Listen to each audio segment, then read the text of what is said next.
एक घने जंगल में एक चालाक लोमड़ी और एक भालू रहते थे।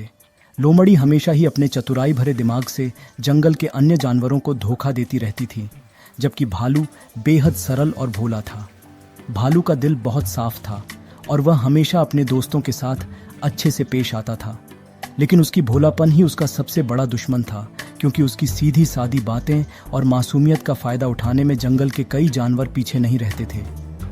लोमड़ी उनमें सबसे आगे थी। एक दिन भालू जंगल में शिकार की तलाश में निकला। वह दिन भर जंगल में इधर उधर घूमता रहा, लेकिन उसे कुछ भी नहीं मिला। वह थक कर एक पेड़ के नीचे बैठ गया। तभी उसकी नज़र एक मोटे ताजे हिरण पर पड़ी, जो पास के झरने के किनारे पानी पी रहा था। भालू के मुंह में पानी आ गया। उसने अपनी पूरी ताकत लगाई और धीरे धीरे हिरण की ओर बढ़ने लगा। जैसे ही वह काफी करीब पहुंचा, उसने जोर से छलांग लगाई और हिरण को पकड़ लिया। भालू बहुत खुश हुआ, क्योंकि उसने दिन भर के बाद आखिरकार एक शानदार शिकार किया था। वह उसे खाने की सोच ही रहा था कि तभी चालाक लोमड़ी वहां आ पहुंची। लोमड़ी ने जब भालू के पास ताजे हिरण का मांस देखा तो उसके मन में भी लालच आ गया।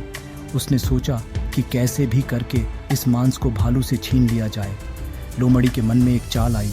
वह बड़ी चालाकी से भालू के पास गई और अपनी मीठी आवाज में बोली, अरे वाह भालू भाई, आज तो आपने बहुत बढ़िया शिकार किया है। भालू उसकी तारीफ सुनकर खुश हो गया और मुस्कुराते हुए बोला, हाँ लोमड़ी बहन, आज तो किस्मत ने मेरा साथ दिया। लोमड़ी ने अपनी चालाकी भरी आंखों से भालू को देखते हुए कहा, भालू भाई, आप तो जानते ही हैं कि इस जंगल में कितने तरह के खतरे हैं। मुझे एक बात बतानी थी। भालू ने उत्सुकता से पूछा, क्या बात है लोमड़ी बहन? लोमड़ी ने गहरी सांस लेते हुए कहा, मुझे यह शिकार थोड़ा अजीब लग रहा है।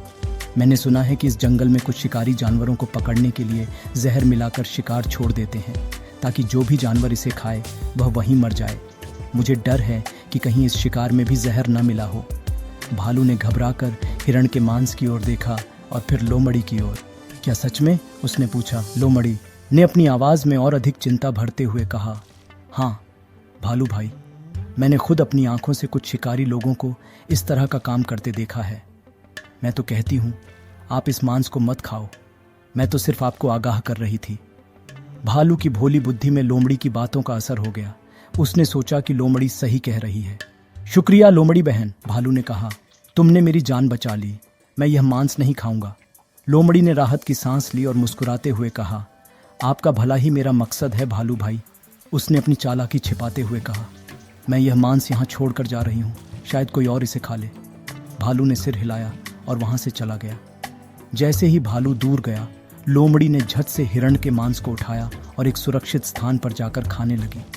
वह सोच रही थी कि उसकी चाल कितनी आसानी से काम कर गई और वह भालू को आसानी से मूर्ख बना सकी। इस बीच भालू जंगल में भटकता रहा और सोचता रहा कि वह कितना मूर्ख था कि उसने लोमड़ी की बातों में आकर अपना शिकार छोड़ दिया। लेकिन उसके पास कोई और उपाय नहीं था, क्योंकि वह लोमड़ी की बातों पर यकीन कर चुका था। कुछ दिनों बाद फिर से वही कहानी दोहराई गई। भालू ने फिर से एक बड़ा शिकार किया और लोमड़ी ने फिर से उसे डराकर भगा दिया। यह सिलसिला कुछ समय तक ऐसे ही चलता रहा।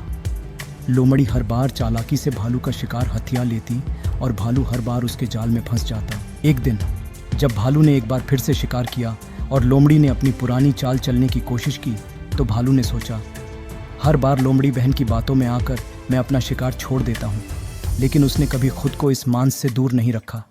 आखिर क्यों? भालू ने इस बार अपनी बुद्धि का इस्तेमाल करने का फैसला किया। उसने लोमड़ी से कहा, लोमड़ी बहन, मैं तुमसे बहुत प्यार करता हूँ और तुम्हारी सलाह को मानता हूँ, लेकिन अगर तुम्हें लगता है कि इस मांस में जहर है तो हमें इसे जांच कर लेनी चाहिए। लोमड़ी ने खुद को फंसते देखा और सोचा, अगर मैंने मना किया तो भालू को शक हो जाएगा। वह झिझकते हुए बोली, ठीक है भालू भाई, आप इस मांस का एक छोटा टुकड़ा किसी अन्य जानवर को खिलाएं, ताकि हमें पता चल सके कि इसमें जहर है या नहीं। भालू ने यह सुनकर हंसते हुए कहा, नहीं लोमड़ी बहन, आज मैं खुद ही इसे खाकर देखूंगा। उसने धीरे धीरे मांस का एक टुकड़ा उठाया और खाने का नाटक किया। लोमड़ी यह देखकर डर गई और जोर से चिल्लाई, नहीं मत खाओ। भालू मुस्कुराया और बोला, तुम्हारी बातों से साफ है कि इसमें कोई जहर नहीं है। लोमड़ी ने भांप लिया कि भालू अब उसकी चालाकियों को समझ चुका है। वह शर्मिंदा होकर वहां से चली गई और फिर कभी भालू को मूर्ख बनाने की कोशिश नहीं की। भालू ने अपने भोलेपन को छोड़कर चतुराई से जीवन जीना शुरू किया और जंगल में सम्मान से रहने लगा। इस प्रकार भालू ने अपनी सच्चाई और धैर्य से चालाक लोमड़ी की चालाकियों का सामना किया और सबक सिखाया कि सच्चाई और बुद्धिमानी से हर तरह की चालाकी का मुकाबला किया जा सकता है। ये कहानी हमें सिखाती है कि चतुराई और बुद्धिमानी का प्रयोग जीवन में हमेशा करना चाहिए और दूसरों की चालाकियों से बचने के लिए हमेशा सतर्क रहना चाहिए। आज की कहानी कैसी लगी कमेंट करके ज़रूर बताएं और ऐसी की मज़ेदार कहानियों के लिए चैनल को सब्सक्राइब करें, वीडियो को लाइक करें। धन्यवाद।